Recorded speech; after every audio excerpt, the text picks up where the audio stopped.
to BQ Prime. I am your host Vikas Srivastava.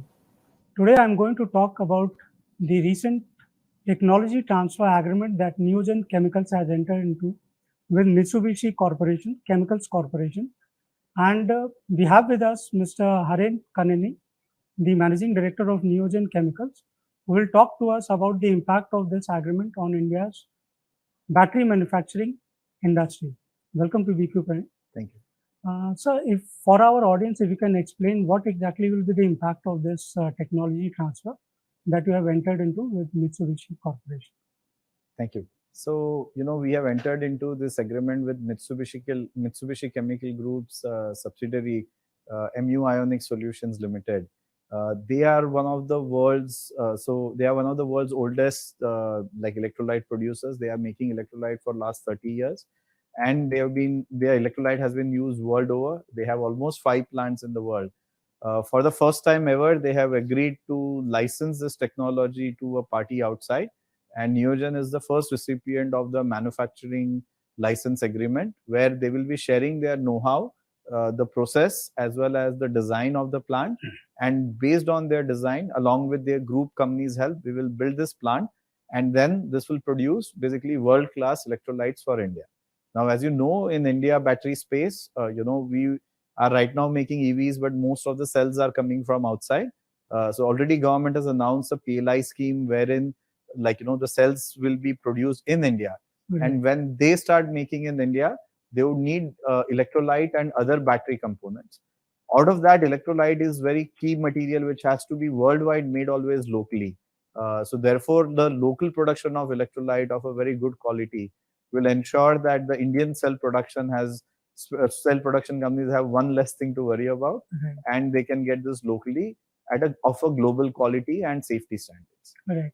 So what we are aware of is most of the components, especially in a battery, mm-hmm. is imported from China. Mm-hmm. So right now, if after this technology, when you start producing in the country, mm-hmm. one, what will be the impact on manufacturing of battery in India? Sure. In terms of efficiency and cost, mm-hmm. for the manufacturers, if you can explain that. So I think, currently there is no cell production happening in India. So while the batteries are being made in India, but the cells are still imported. When the cells start, these electrolytes require very low moisture and very high purity, and also need to get transported in very specialized containers. Yeah. So therefore, these has to be local. So without Indian local production, the cost would be very high if you want to import this, as well as the quality also you might face challenges. But having a reliable local producers will ensure that the cell production in India, at least the electrolyte part, is kind of taken care of.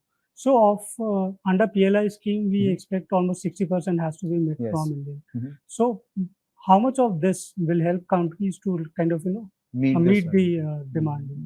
Yeah, so, currently, if I look at our electrolytes, the only thing which we are importing is lithium, which is not available in India as of now. But then we are making the electrolyte salt, which is a major cost contributor for electrolyte, and then also electrolyte will be made in-house. So therefore, at least when it comes to electrolyte, along with our initiative, as well as some other companies in India who are planning to make electrolyte solvents, together we will be able to get even 70%, 80% value addition done in India.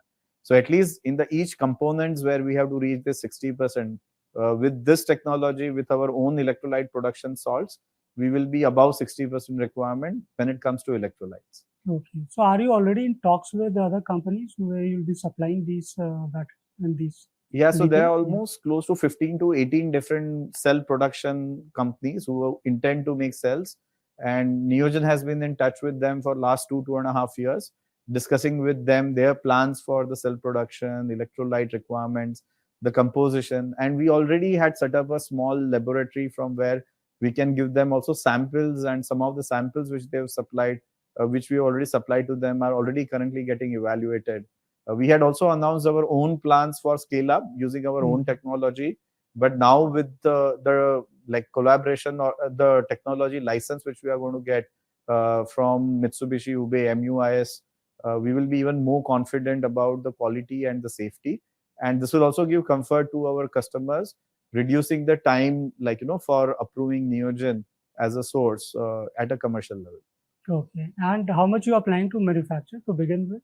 So we had announced our plan based on the demand that we had seen for 10,000 metric ton per annum. The current license allows us to manufacture up to 30,000 metric tons per annum. So with this agreement, we will again have a second round of discussion with our customers, and over next few months, depending on the demand, like phase wise, we'll start. We'll decide the phasing of this 30,000 metric tons per annum. And again, overall by 2030, India is expected to be producing cells worth almost 160 gigawatt hours, which requires almost 150,000 metric tons per annum. So this is just 30,000 metric tons start, and then depending on the customer demand, we can keep increasing capacity. So you will be producing from your existing manufacturing plants, or you are setting up separate plants for them? So we had already announced intention to have a dedicated subsidiary called Neogen Ionics Limited. This was also recently incorporated, and we have also entered into a MOU with Government of Gujarat to set up a dedicated new greenfield facility.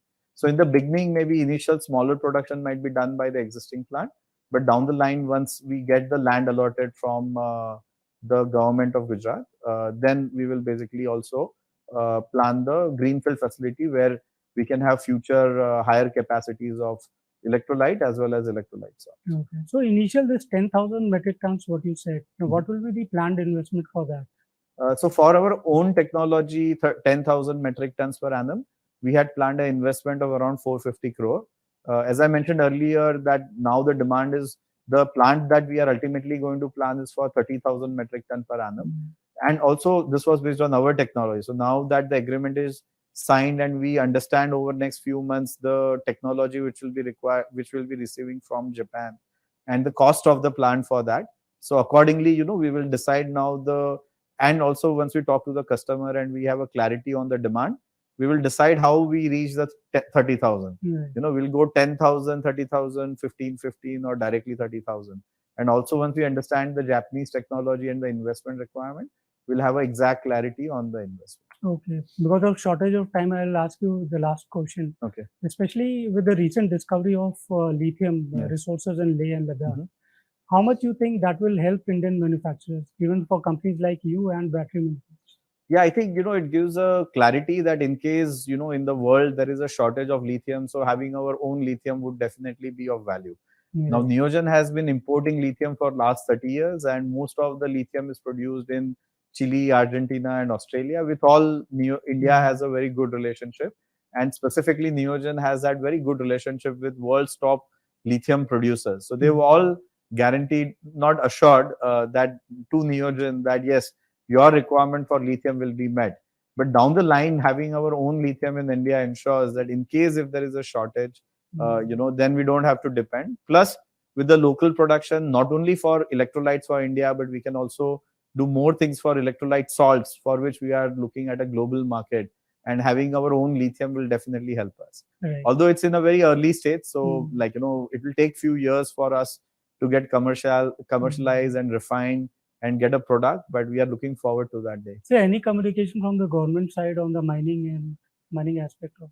So before this mining activity or the mine was announced, the government had already planned to go globally and secure mines globally. There's already an effort in Argentina. There are announcements made. So we were in touch, with this, with the professionals who are basically going and doing this survey in Argentina, that different strategies which India can adopt in securing these mines and for refining. But as of now, we don't have any direct communication related to the mine, but we would be happy to be to partner with the companies which get into mining to help them make the quality of lithium which is required for the battery industry. Right. Thank you very much for spending time and talking to us. It was a pleasure, and wish you all the best. Thank you so much. Thanks. For more news, keep watching BQ Prime.